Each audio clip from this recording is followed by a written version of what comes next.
මේ කතාව වැඩිහිටිය ඔබ තනියෙන් අහන්න. ඒ වගේම වැරදියට තේරුම් ගන්නත් එපා. උසාවිය ප්‍රදේශය ගම ඕවා අහන්න එපා. සිදුවීම් විතරක් අහන්න. ගන්න දෙයක් තියෙනම් ගන්න. ඔබේ අදහස කෙලින් ලියන්න. ඔන්න කතාව. ගොඩක් ලස්සන දුර ඉඳන් සුවඳ එන ඈතට එනකොටම රටේ ඉඳන් ආවා කියලා හිතෙන බොහොම සුන්දර යුවතියක් එනවා ළඟ දවසක. කලින් ඉඳන් කෝල් කරලා අහන පොඩ්ඩක් හම්බෙන්න ඕනේ පුංචි ප්‍රශ්නයක් තියෙනවා කියලා. ෆෝන් එකෙන් අහුවා කියන්නෙම නෑ.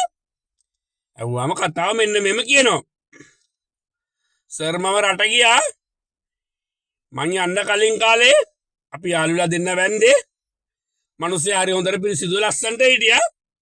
මං ගිය ටිකට සල්ලි යවපු ටිකට මූ විනාශ වෙලා කාලකන්ණිය වෙලා හතර වටේ ඉන්න කාලකන්ණි ඔක්කොම සෙට් කරගෙන කඩමැදිය වගේ බීලා දැන් ඉතින් ආපු ගමන් එන්නේ රැට ඇඳට එනවා දෙනවද ඉවසන්න බෑ අර කරපම් මේක කරපම් අතරින් කරපම් මෙතරින් කරපම් කියනවා මේ ටිකත් එක්ක මට මේ ජීවිතය අපායක් වෙලා මට මේකව ඩිවෝස් කරලා මට ඉක්මනට රට යන්න ඕනේ එක දවසෙන් ගන්න බැරිද ඩිවෝස් එක කියලා මං කොහෙද එක දවසෙන් කොමක් ගන්න බෑ ඩිවෝස් වෙන්න අනිවාර්යෙන් අඩුවක් දාන්න ඕනේ දාන දවස් ඉවර කරගන්නත් බෑ ඔය වැඩේ ඉතින් කිව්වට හරියන්නේ නැහැ කියලා ටිකක් අහලා බලුවාම මේ කාන්තාව කියන කතාවේ ගන්න දේවල් ටිකක් තියෙනවා. බැරි වෙලාවත් මං අහුවා පොඩ්ඩක් ඉතින් ওই මිනිස්සයා හදාගෙන හොඳින් ඉන්න බැරිද කියලා. ඔක්කොම හරි සර් මුගේ ගඳ ඉවසන්න බෑ කියනවා. ඉතින් මං කව නාවල පිරිසිදුව ගන්න එතකොට ගඳ හදා ගන්න පුළුවන් කියලා. නෑ සර් සිහි බුද්ධියෙන් නෙමෙයි එන්නේ.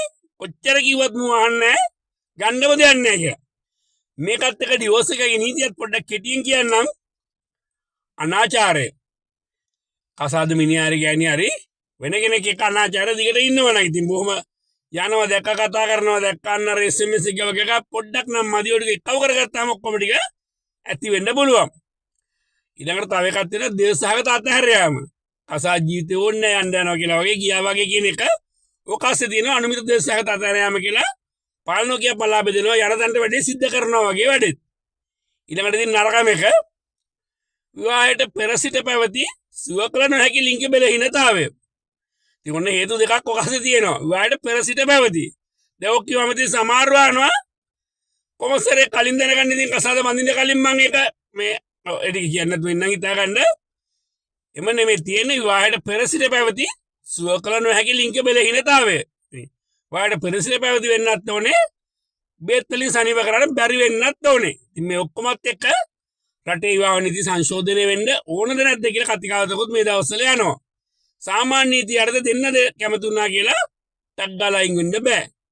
වෙලාවකට හිතන එහෙම තිබ්බනම් හොඳයි කියලා. තව වෙලාවකට හිතනවා දරුවෝ ගැන හිතනකොට පොඩ්ඩක් මේක කැට ගහලා තියප එක හොඳයි කියලා. ඔබේ අදහස ලියන්න. කතාවේ කෙටියෙන් කියන්න තියෙන්නේ මිනිහා ගඳයි ඩිවෝස් වෙන්න බෑ.